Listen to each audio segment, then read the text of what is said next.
Welcome to the Seattle Investors Club podcast with Julie Clark and Joe Bauer, where we share the nuts and bolts of real estate investing from our 20-plus years in the industry. Sit back, relax, listen, and immediately take action. Are you ready? Here we go. Welcome to the Nuts and Bolts of Real Estate Investing podcast. My name is Joe Bauer, and I'm here with my co-host, Julie Clark. Julie, how you doing today?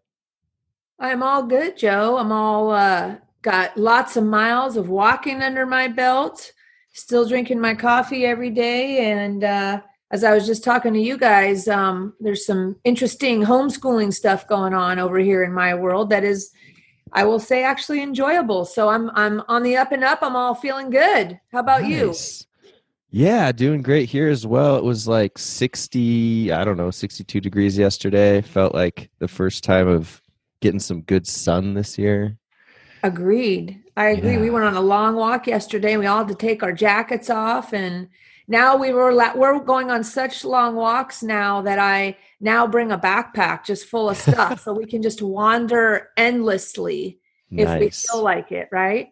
But what changed this week, which is kind of different, is I'm actually putting a pack of masks in my backpack.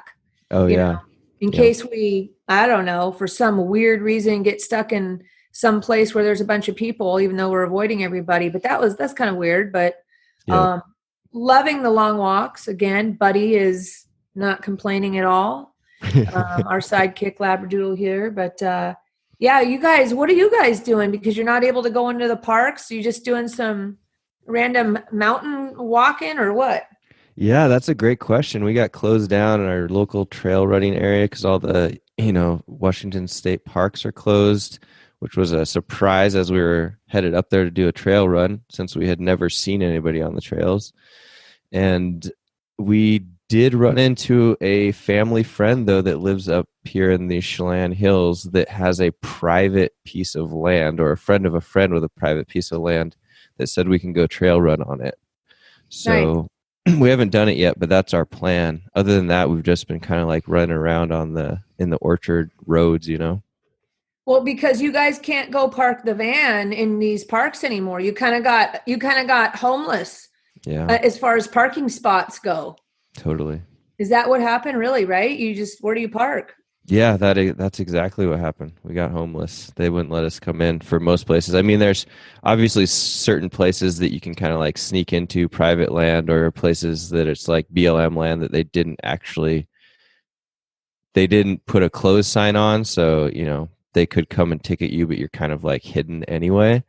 But it wasn't not really worth it because we got to work. So, you can usually find those places, but there's no cell service or anything like that. So for those of you that have following our podcast for the last year or two, we're talking about that Joe, my partner Joe Bauer here, my co-host, and his girlfriend Emily have been on the road for like a year and a half in their awesome van. Yep. And you guys can all see that on the Fantastic Life anywhere on social media. And it's interesting. You got your life just changed. I mean, we all change, but you guys that's interesting. I didn't think about how it's like affecting. What are you guys going to do going forward? If you're just going to hang in Chelan till things lift, or what? We've been quarantined for quite some time now, so we'll probably make our way to Enumclaw now that we're pretty feeling safe about exposing ourselves to other people. So Emily's parents have a place in Enumclaw that is we're also able to stay unexposed at. So we're going to head over there probably this weekend. And then from there, I don't know. We'll see. Yep. Well.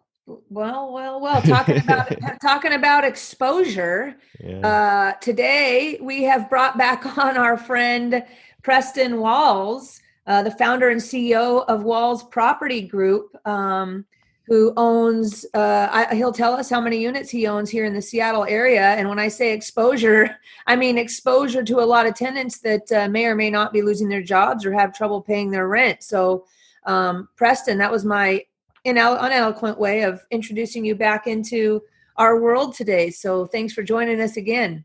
Wow. Well, thank you, Joe and Julie, for having me back. I'm excited for another round here. Yeah. just so you guys know, Preston has been kind of the go-to guy here in the Seattle area for some of our real estate investment club friends. And you can find some of the talks that Preston has had with other groups around town by checking out your LinkedIn page, maybe?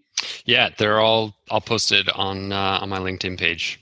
Right. So we're going to have a talk with Preston about how it's going today in multifamily as far as his collecting rents, and maybe thinking about looking forward a little bit. And whatever we talk about, we're going to, of course, we love sharing with you guys. And if you want to find out more and listen to the other talks that Preston has been giving to some of our friends and some of our groups, just like we said, jump on his LinkedIn page. And that would be, what's your LinkedIn page? Just Preston Walls?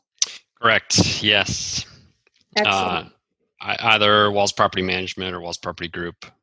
All right. Good stuff. Well, as far as it goes with us, we originally had Preston on our podcast here, the Nuts and Bolts of Real Estate Investing, on podcast number 95. And Joe is going to link that here in the show notes today, where you guys can all get to know the backstory and the background of Preston and how he got started in multifamily investing.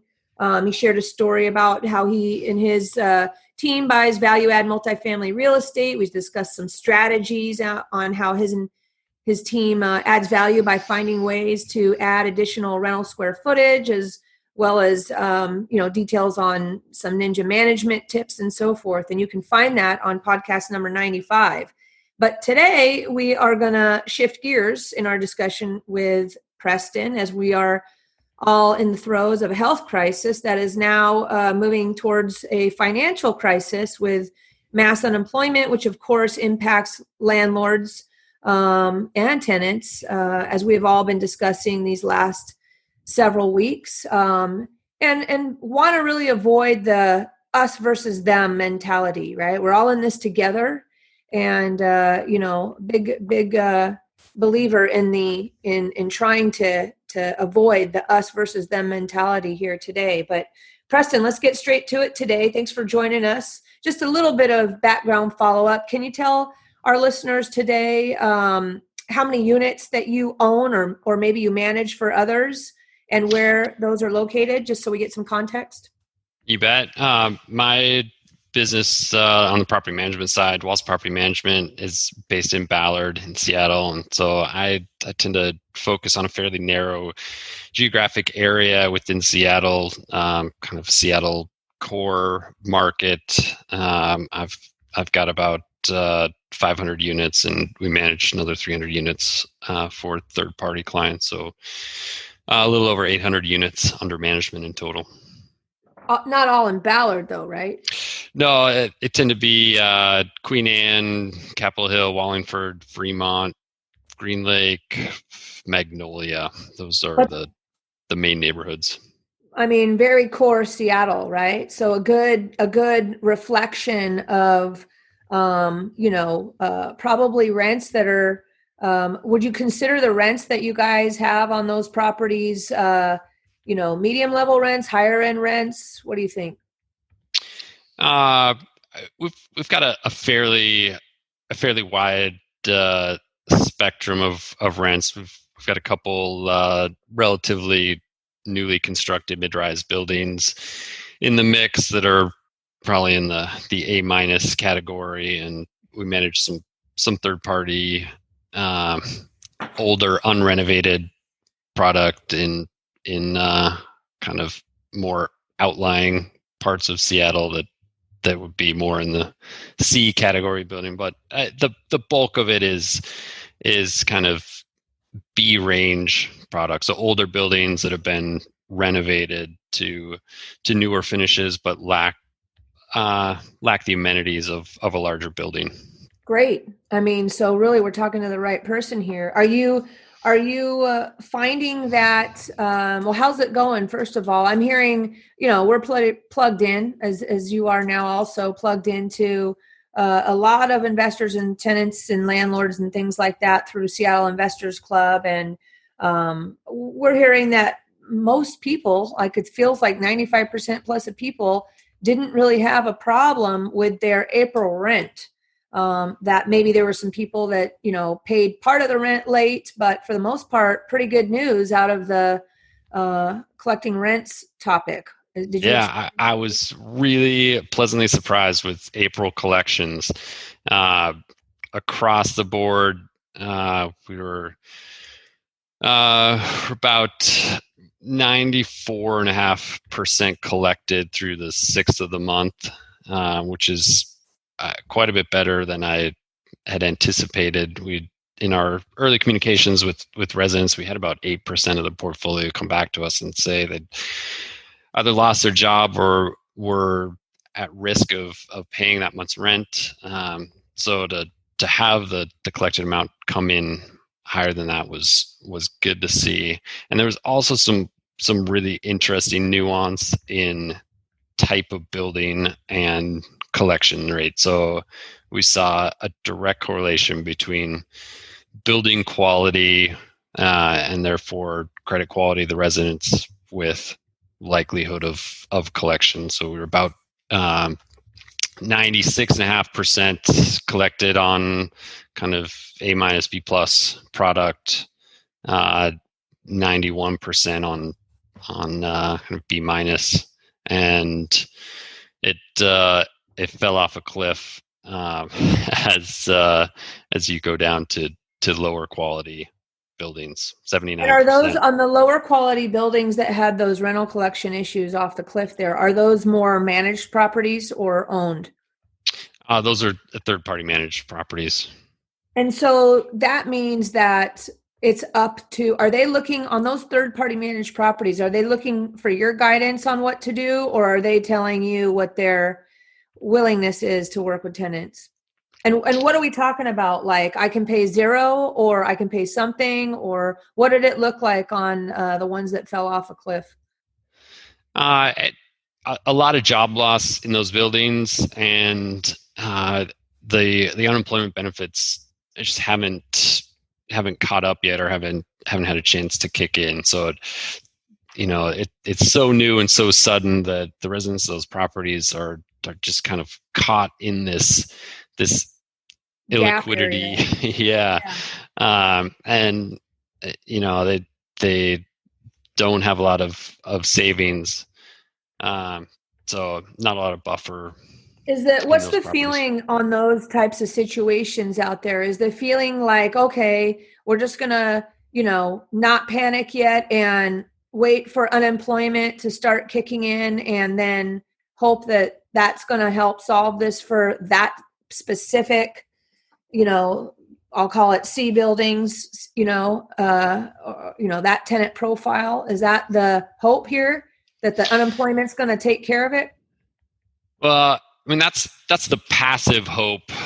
Yes. On the management side, there's some things you can do to help mitigate that as best as possible. One of the things we've done with most of our properties is offer residents the option to exit their lease with no lease break fees. Right? If you find yourself in the wrong space to fit your new needs, maybe you've lost your job, you need a smaller space, or you have to care for a family member, or taking in roommates that need a larger space that can be shared. We're actively trying to get the right people in the right space as quickly as possible, and so kind of waiving some of those frictional costs. That's helped out. It's created some turnover, but getting the right people into what they're comfortable paying has been a good way to go about it. So letting them get out of their lease without any penalties and so forth. This brings up a thing to me. I was talking on we have a Thursday. If any of you would like to join us every Thursday at 11:30 a.m. Pacific time, we'd love to have you jump on there again with us, Preston. We have an online meeting where there's no presentation or anything. We just all get on there, and we talk freely with each other about whatever the hot topics are for that week or what anybody wants to ask questions about. It's been absolutely amazing. And we're recording those, and it's just an ongoing discussion, as we both and all know that things are changing right now weekly, if not daily. And I think it helps us all get ahead of the curve, right? If we can talk to each other every week and share our experiences, it might help everybody make adjustments earlier rather than, waiting for, to hear it from somewhere else. Yes, so. It's so important. There's no playbook for this, right? No one's been through a scenario like this, and a lot of it is just trial and error and figuring out what works. I mean, one of the other things we did was, when we were getting kind of continual messages from residents, hey, I lost my job, I don't know what I'm going to do, about paying the rent. We started a resident worker program. So you live in a building, you've got new time on your hands, you want to paint stairwells and hallways, we'll trade you rent credit for hours worked. And we had that is awesome. That is exactly, Preston, what we talked about on our online meetup last week on Thursday. Like, you guys should all jump on this, because that is exactly the stuff we're talking about. I basically was I was thinking if there was a way for, to trade, like barter, your tenants have skills, and some skills don't require anything but basic skills too. And trading for stuff you need to get done, trade some of their skills for some of the rent right now, and keep your tenants, and that gives them, that is such a great idea, right? And how are you communicating that? How are you going about communicating that? We were talking about like setting up like a local Fiverr, like even let's say I have, do you know Kirk and Donna Gronvald? They own a ton of buildings in Ballard as well, right? And I don't know if there's a way to like somehow do some sort of shared something. Or the other thing that I was going to go with that, how you just said you're having your tenants like help paint in the buildings or do projects. This, I don't know if it's counterintuitive because of we're trying to stay away from each other. So maybe this isn't a good idea, but we're again just talking about stuff. But some people might be willing to take on roommates. Maybe there's other people in the building and they're like, instead of, you turn your one bedroom into, you got a roommate, right? Exactly. That's share the rent, reduce your overhead cost. I think in these hard times, all of these creative solutions are on the table. And there could be people in their own building, another tenant in the building. If the two people are having a hard time paying rent, and they live in the same building already. Yes, you want to bring in people, to be your roommate, but if you're in dire financial situation, you might be willing to, have a roommate that you don't know very well, I guess is what I'm saying, right? Or maybe it's your neighbor from the building and you guys decide, hey, let's, just share rent for a while, right? I don't know. Yes, absolutely. These are all the creative ideas that are really valuable to share around. And yeah, and the other thing I was thinking of, why not when people are having tenants that need to move out, like you're allowing some of these tenants to move out without breaking their lease and paying lease break fees. What if you said, hey, I'll give you, half a month's back on your last month's rent if you send me a new tenant? You know what I mean? Like crowdfunding of tenants, right? That's what I did. I had a tenant move out and I said, I'm going to give you guys $500, back of your last month's rent if you send me one of your friends that's looking for a place. Yeah, that's a great one. Right? We've gotten into video tours and requesting video footage, video tours from residents' units. You give notice to move out. We're not doing tours of occupied units at this point, but hey, if you share us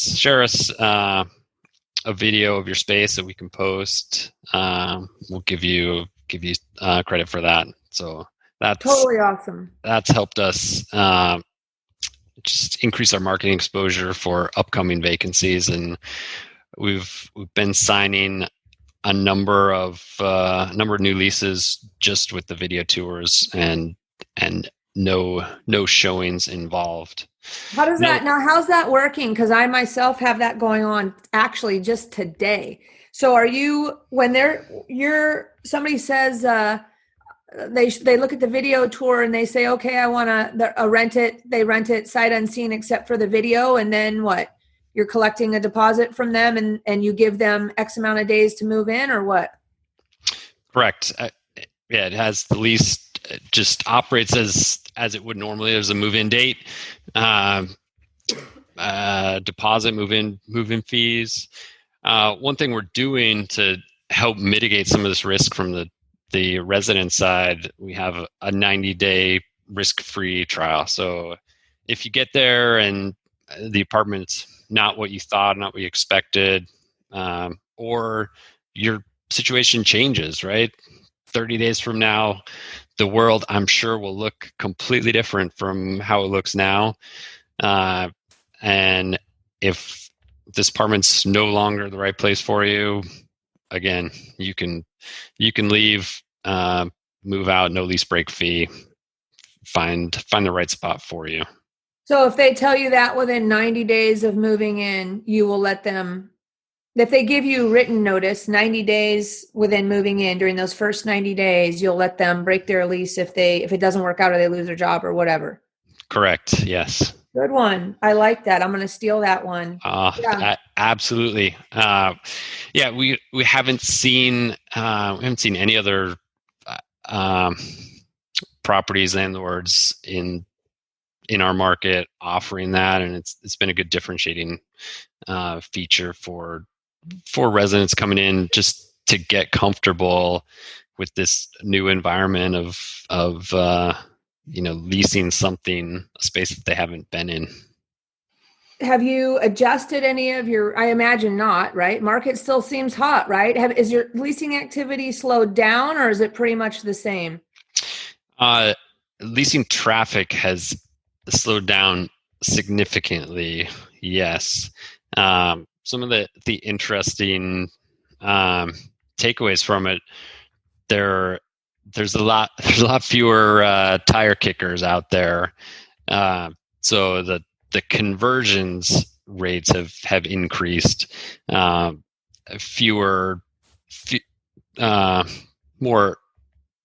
More leases per inquiry, rather than people just kind of looking around. And another interesting thing, at least in the short term, I think there's so much dislocation so quickly that there's been a lot of demand for multi-bedroom units, so larger spaces that people can share, roommate situations. I think the per person cost on those is quite a bit less than a one bedroom or even a studio. Are you finding that your vacancies on the one bedrooms then, or the smaller one bedrooms are sitting longer then? Is that what you're saying? Or it's trending that way maybe? So we're seeing the most activity in kind of the smallest, most affordable studios, and the largest, most bedrooms, most shareable spaces, and slower on the kind of the middle of the market one bedrooms. Right. And so what's your screening policy? Is it 3 times rent? Yes. Yeah. Go ahead. That's a challenge now with a lot of people out of jobs. So we've had to get creative on that and look for ways around that. So it can be mitigated with savings. If you have sufficient savings, to cover the rent will accept that in lieu of a job or looking at other income sources. So, you're using a third party screening company, or you guys you have in-house screening? Reason a third party, we use Appfolio. Okay. And so you're having to just adjust your criteria, and if it comes up at somebody's application comes up wobbly, then you give them additional things to look at. Is that how that works? They're handling that for you? Our leasing agents have the ability to make exceptions if the applicant can provide additional information or these mitigating offsetting information like bank statements, like cosigner, Gotcha. all creative ways to get the right tenants in the space. And so we know that April so far so good. Is anybody talking to you about May yet?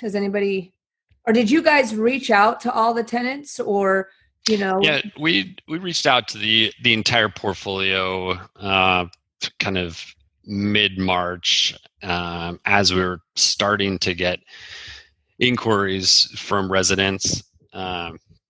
So it's hard to have a good sense of what May looks like. It feels so far away, just as things change so quickly. I mean, right. I expect it will be worse than April, and it can continue. Subsequent months will continue to get worse as long as the economy stays shut.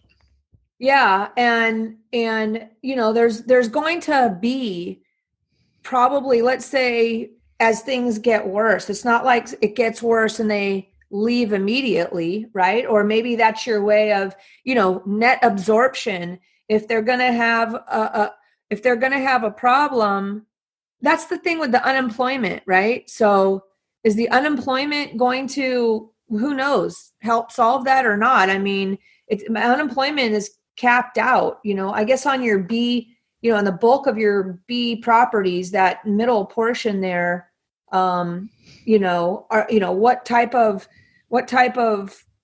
income does the B middle piece people have in general? Because unemployment, what is it, $760 a week plus the extra 600 maybe, right? Or something like that. I don't know how, if you guys ever, I don't know if we can say this or whatever, the income levels of the B product, the bulk of your product, do those people make, $60,000 a year, which is what maybe maximum unemployment would equal, with another $600 a week on top or something like that? Or do those people make, what are the income levels of that bulk of that portfolio? And is unemployment really? Yeah, I mean, that is about right. 50, 60,000 is right in that ballpark. And, unemployment with the federal bonus should replace the bulk of it. It's interesting it'll be interesting to see how long it takes people to file the claims, for those claims to get paid, and then how long will the federal bonus stay in place? How many months are they willing to support that? Hey guys, it's Julie here with a quick break from the show to discuss an opportunity some of you may have interest in, which is to work more closely with me. On almost a daily basis, I get calls from investors and brokers, both new and experienced, asking me for guidance or advice. I love helping you guys out, and it keeps me on my toes too. So with that said, I wanted to let you know that I have a private broker coaching community called the VIP Education Community. And the best part is that it's 100% free. That's right, it's free to join. So Whether you're a traditional broker or a broker investor, my VIP education community offers personalized one-on-one coaching from not just me, but also from my experienced broker friends with expertise in all disciplines of real estate and real estate investing. We'll teach and share our modern marketing strategies, our tech and lead generation resources, plus teach you how to identify or offer up opportunities for yourself or for your clients using techniques such as seller financing, lease options, land entitlement deals, BRRRR investing, flipping, multifamily or commercial coaching, whatever you like. We've got it all covered for you.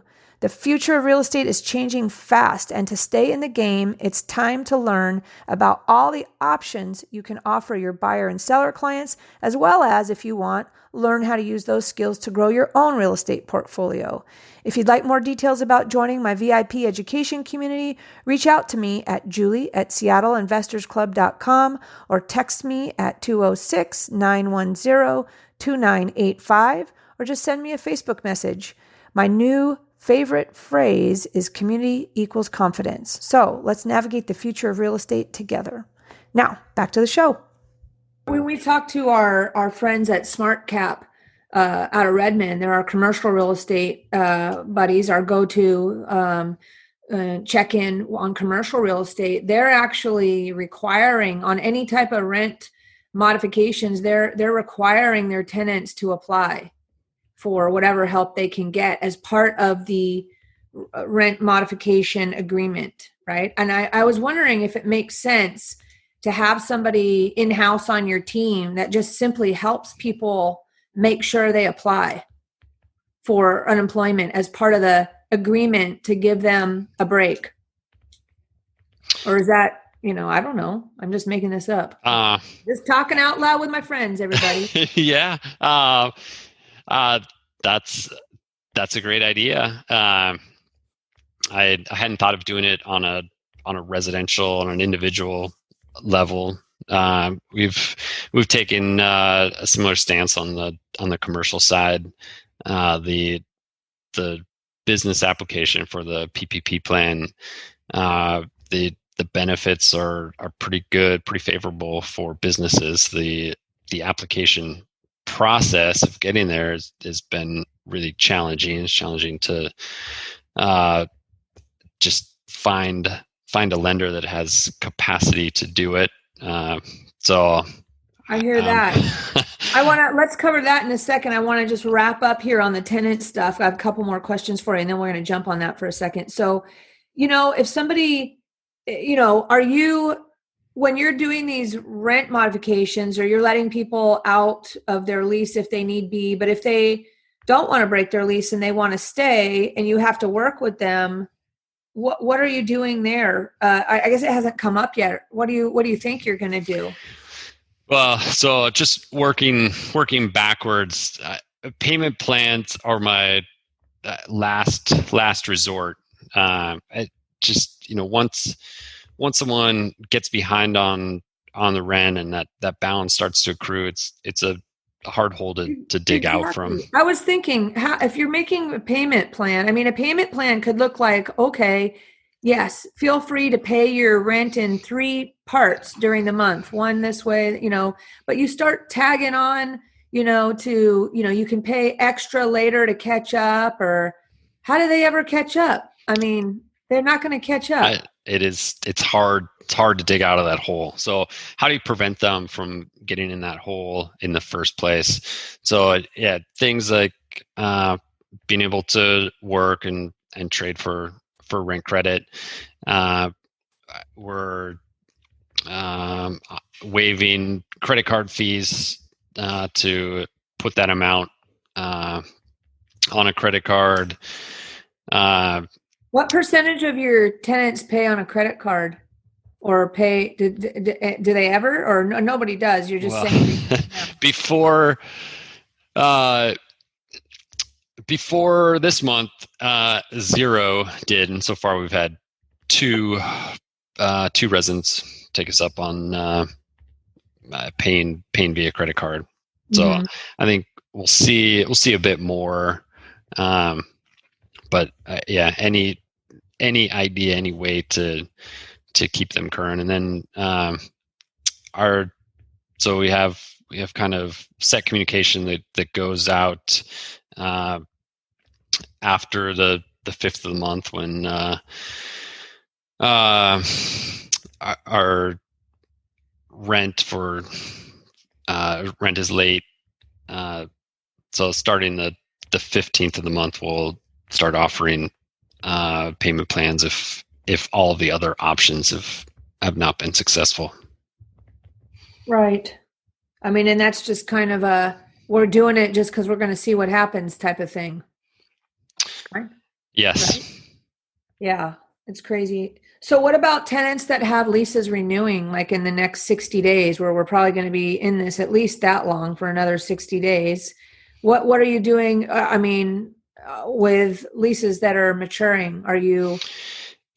We're pushing them out for a short period of time. So we're renewing them another, say, 60 days at the same rent. So we're trying not to get out of the summer season. We still want to keep all of our leases maturing sooner than September, but just the market's so just Abnormal, right? Chaotic. It might be that all the leasing now takes place in September, October. You know what I mean? Like the bell curve may change.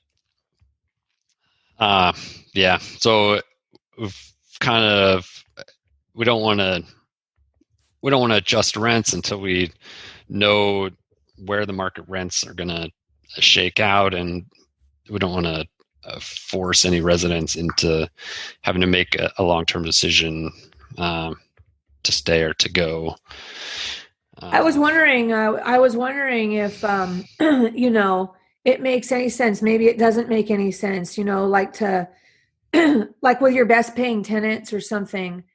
Like let's say you had them on a 12-month lease and you're going through and you're analyzing, your best payers and the tenants that have always paid on time and so forth, maybe looking, I don't know if you can look back through, or I don't know if I'm saying anything right or wrong here, what their employment history is from when they originally signed the lease with you, but wanting to keep those tenants in place longer. I mean, you don't want to necessarily empty out the buildings. I know it's cleaner to maybe obviously it's better to try and get somebody in than have somebody in there that's not paying maybe.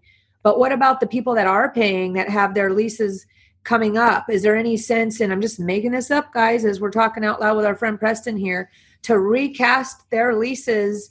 So if they only had 3 months, 4 months left on their lease and they're a great payer, I see what you're saying where you're maybe just renewing them for 60 days. But what if they're great tenants? I mean, don't you want to lock them in and extend them so you get a full, if they were in month 5, you renew up them for 12 months? Or is that you're trying to protect your ability to raise rents? I mean, I almost think that's the last thing I'd be worried about right now is raising rents, and more so keeping my building occupied. Does it make any sense? Occupancy is paramount right now. Yes, absolutely. Hard to know. It is hard to know. Some of the situations that we've struggled around. Let's say a tenant came in winter of the previous year. It was slow. Their lease rate is 10 or 12% below where you think the market rate is right now. So is that enough of a discount to try to adjust it, or is the market too chaotic to know where equilibrium is, where the market is? And then, if you're making adjustments on some but not others, where do you draw the line? Or you can't even do that, right? Are you allowed by law to adjust some, not others?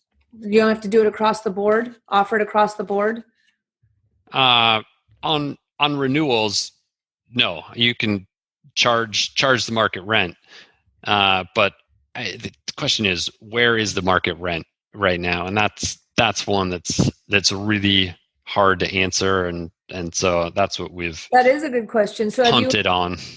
Have you had to adjust any of your rents? Like whatever your current market rent was that you thought it was a month ago or, 2 months ago, have you, and let's say the tenant that moved out was paying a current market rent.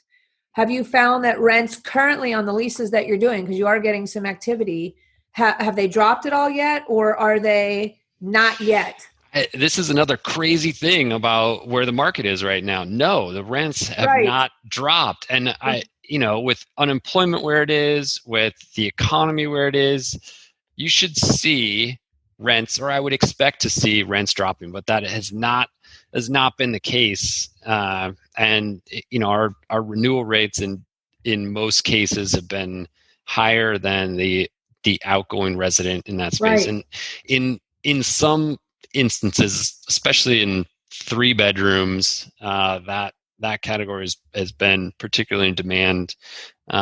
We've had rent increases on those just because we had too much demand or too many inquiries in the market. So longer term, as this plays out, yes, I expect rents will decline and back off as people kind of get settled and find the right space. What's your prognosis? Did you live through this in the last crisis? And how much did your rents drop? And did they drop 25% in the last crisis? What was the bottom point about that you recall? In 2008 to 2010, rents across the portfolio declined about 10 to 12%, depending on kind of building and location. And so in the bulk of the Bs, because that's the bulk, right? We're saying right, 10 to 12%, but this is different this time, right? This is different. It's, in 2008, it was gradual. It happened over a 2-year time frame, and everyone had some time to adjust. This is more sudden, more immediate, more just instantaneous, and so it haven't felt it yet, but I would expect a similar type of rent decline At least. over probably the next 6 to 12 months as the unemployment rates and unemployment picture settles out and makes its way through the economy. So that leads us into a brief topic we won't go deep dive on today, but if you guys want to all join us on Thursday, these are the things that we're talking about, weekly as things change. But that goes into the point of, my God, if you own a building and you have a loan maturing, because, typically, what are the loan terms that that multifamily owners put on? Are they putting on 10-year loans, right? I mean, what type of loan terms? If anybody has a loan maturing in the next, 12 to 20, if you're having to release or you're leasing up at, 10% lower, and you've got your loan and you had your loan originally, I don't know, right? What is that looking like for anybody that has a loan maturing? Yeah, on the financing side, your financial statement, your financial picture is not going to look better than it does right now. Anytime for the next, couple of years, it's going to take to get back to where it is right now. So if you can. And what we're talking about is rents going down, meaning NOI going down, meaning market value going down, meaning your appraisal coming in lower. And can you refinance, if needed? Yes. The tough part is banks recognize this as well. And their underwriting criteria in general, there may be some exceptions out there, but my lenders that I've been in touch with, debt service coverage ratios are going up. What are they talking about there? 130 is the new kind of standard that I'm hearing. Vacancy rates before it what is that, an increase? Before it was it probably 125. So that's not huge, but it is. That's just one metric in all of this, right? So the underwriting criteria, vacancy rates, they're upping significantly. One lender is assigning a 10% vacancy rate and 100% vacancy rate for any commercial retail space in mixed use buildings. Yeah. The agency lenders are requiring 12 months of principal and interest payments impounded for refinances. Some lenders are doing no cash out refinances. Some lenders are requiring an existing banking or relationship with the bank. So it's a tough market for financing. It's certainly a lender's market right now. And if you've got an opportunity to refinance, I would take it. This is not a time to be negotiating over a few basis points here and there. Liquidity is the name of the game. Right. What about, obviously we were saying the impact on looking for new deals is highly impacted, right? What's your... Yeah, I mean, I cannot expect very many deals will trade in the next 12 months. Just because there's so much uncertainty and lack of visibility around price discovery. What about seller financing? Terms are a great way to get a deal, and these environments are where you see a lot of creative deals get done. So you can, it's a lot easier to get to a seller's price if they're willing to carry a note with pretty high leverage. So this is a great time to be really creative on deal making and deal structuring.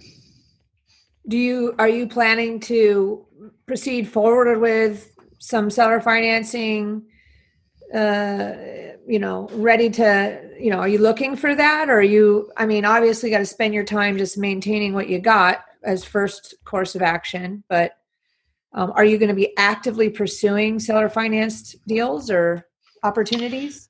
Brokers pretty much, will be the ones talking to their, multifamily is probably more run in the broker world, right? Yes, everything that I see comes through a broker. It's either listed property or off market through a broker. And I don't run into very many seller finance deals on the multifamily side. Certainly. But maybe that's because they haven't been asked. This is the time when you'll see more of those come out. I'm under contract on a deal in Ballard right now, or I guess I was under contract until last week, and we're renegotiating the price just based on this new world we live in, and trying to see if my expectation for future price or future value of a building can sync up with the seller's expectation of it. But in my view, income producing buildings are worth a fair amount less this week than they were in, say, February before.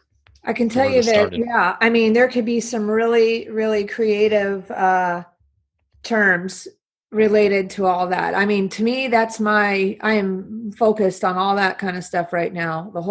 Everything to do with seller financing, creative deals. And I would love to talk to you more offline or whatever on Thursdays if you join us on that type of stuff, because that's definitely a focus of, if you got time on your hands, start thinking about that kind of stuff, everybody. But so Preston, what's your biggest concern right now? Like if your number one concern right now for you going forward? My biggest concern is banks. In the last downturn in 2008, my bank reduced kind of without notice and without reason other than they were in a tough situation. Lender reduced my primary credit line, and that's my operating capital for the business. It's my dry powder line to put down payments on properties. And so I think the risk going into this downturn is how destabilized the banking sector may become by a lot of unemployment. If the unemployed segment of the population can't service their debt, that flows through to banks, that impairs their credit quality, and that ultimately impairs their ability to make new loans and finance new projects. Right. The whole chain. If people just think about the front, can my bank lend money or not? And they forget it. They don't understand how the chain works down the line, that there's, the servicers and, those loans having to be sold. And now they're saying that they won't buy loans that have any forbearance, that somebody used the forbearance on them. Right. And so now they can't replenish it's like a chain of, it's weird that it seems like somebody who decided what this policy was going to be didn't understand how it all works. I don't know. That's my feeling. So much of these policy just features get enacted to solve a specific problem, right? Everything's interconnected, and solving for one thing impacts something else, and there's this ripple effect, this domino that goes on through the chain. And it sure feels to me like the solution that was put in place was more to calm public fears, and that it was like almost like a way to give everybody some comfort for a second. But the fact of the matter is that maybe it effed things up for the system worse. You know what I mean? I don't know how you find the balance, right? Public comfort. That second has expired, right? Yeah. So $1,200 to every taxpayer, that funds something like a week's worth of income for the median salary in the U.S. So that doesn't go very far. It's that forbearance thing. It's like the forbearance thing, I think, gave people some comfort. Oh, I don't have to pay my mortgage for 6 months, or, how are they going to pay it back on the, how's that even going to happen? Or you get a loan modification.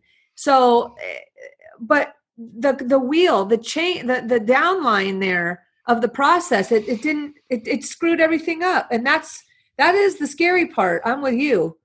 That the whole downline related to the lending process in general.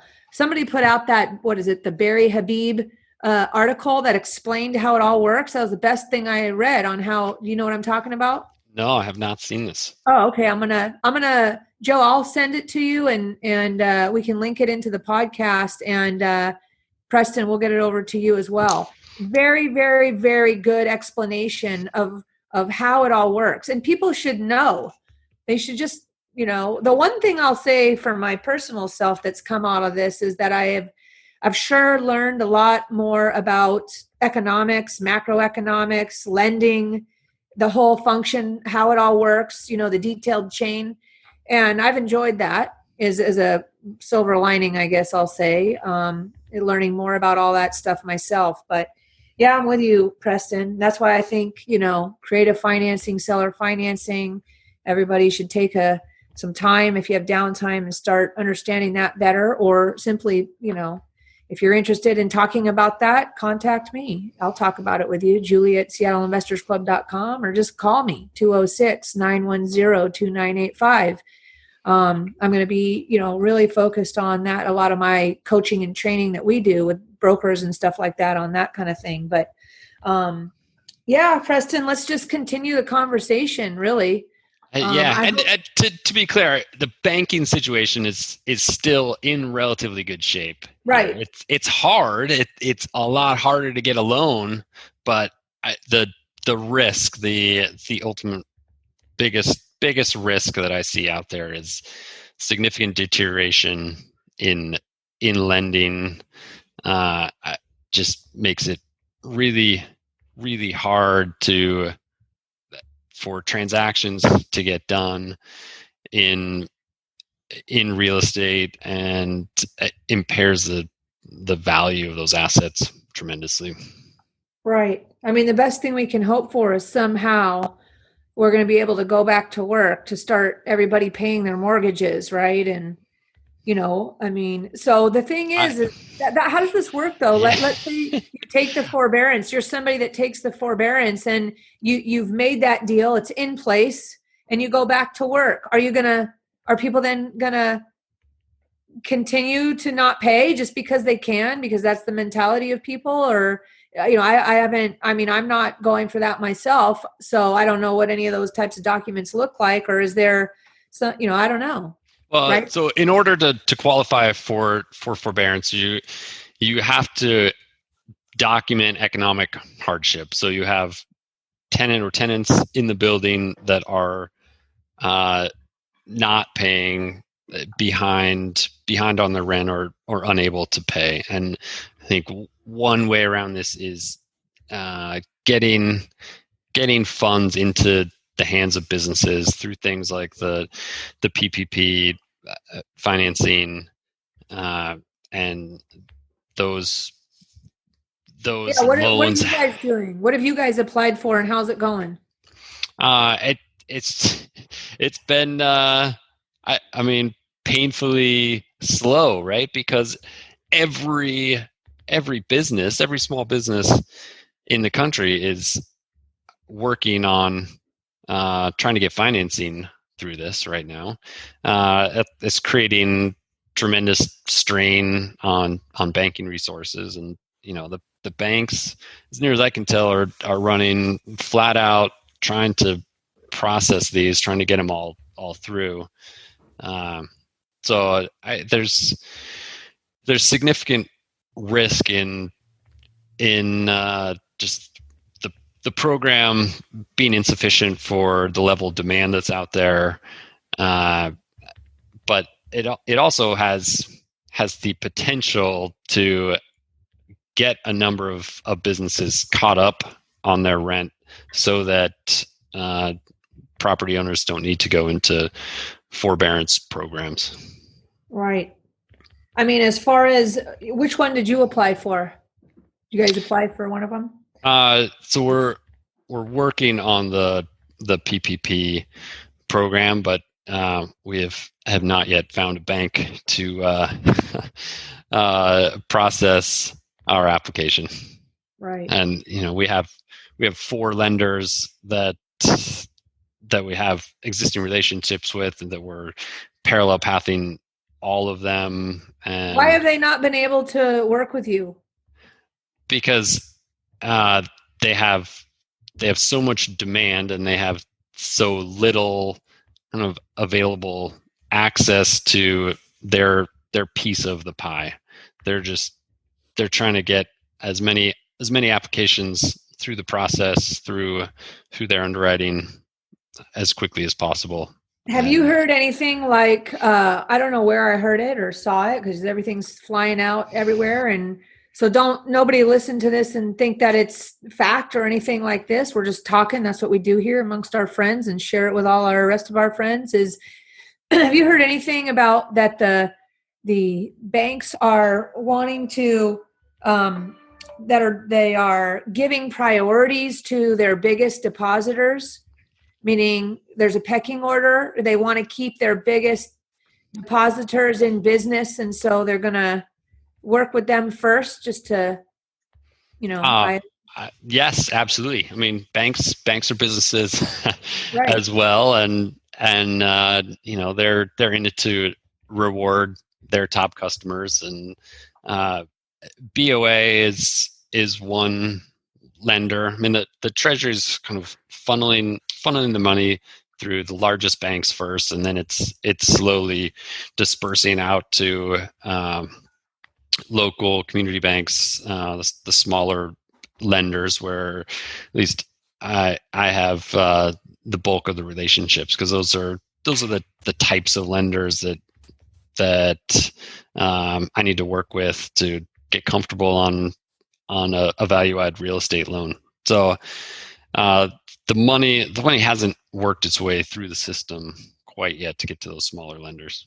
Do you think there's going to be any review from, landlords and multifamily owners at going forward because of this, that it's going to emerge that you're going to, it seems like there's a trend that everybody's wanting to work with smaller banks and, credit or whatever, right? And not the big banks. Do you, for refinancing and financing their properties? I'm just making this up. I don't know if it's true or not. Do you think there's any, is there any reflection that will happen in regards to banking relationships going forward by landlords, making sure they're connected to banks that are going to be in crisis like this, which could happen again? They want to be with those big banks. Is that? Yeah, it certainly gives you some incentive to diversify your banking relationships, right, across kind of bank asset size. But ultimately, I mean, this is a one-off situation, and it's an important, a significant one. But the types of things that I'm in the banking market for are really relationship-driven loans that take a lot of time and scrutiny by lenders to get comfortable to be able to pitch their credit committee on doing loans in their local market. And large banks don't do that very well. They do stabilize plain vanilla bread and butter really well, and just smaller local community banks are much better suited for that.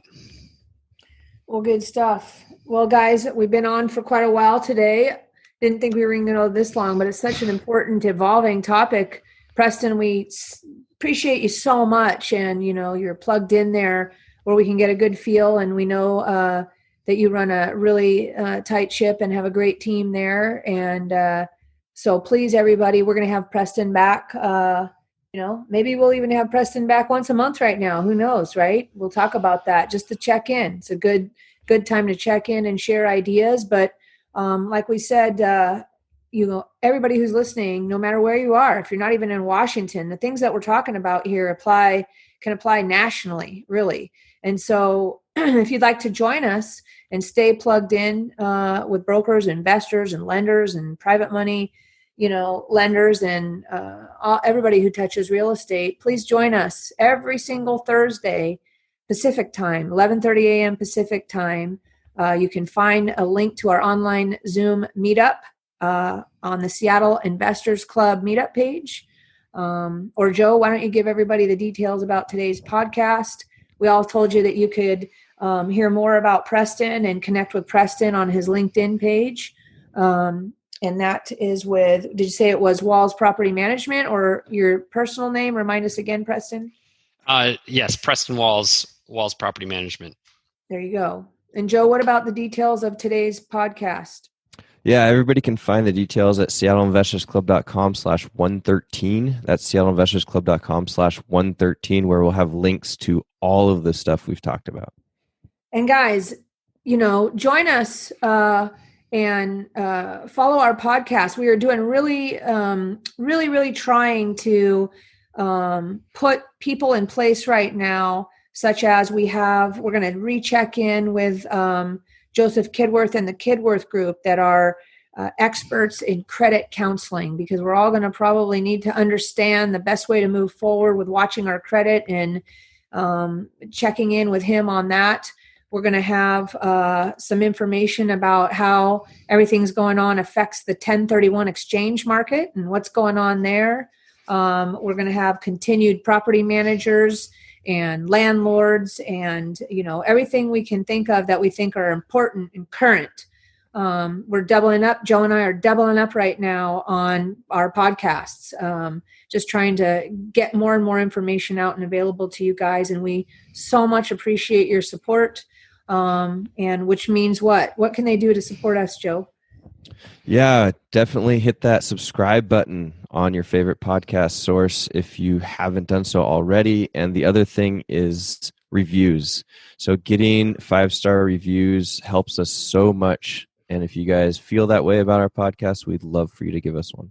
In addition, we want to hear from you. So if you have a topic or something that you want us to cover, just reach out and let us know. You can email me at julie@seattleinvestorsclub.com and just let me know what detailed topic. I don't care how detailed it is. We love to do deep dives, and let us know what you want to hear about, and we'll be sure to get that information out to you guys. So again, thanks, Preston and Joe. Everybody stay safe, stay healthy, enjoy your family time, and we will talk to you soon. Bye-bye. Thank you, Julie. Thank you, Joe. Great stuff. Thanks for listening to the Seattle Investors Club podcast. If you have questions that you'd like to have answered on the show, shoot us an email at info@seattleinvestorsclub.com. Now go out, take that action, and build that real estate business. Thanks for listening.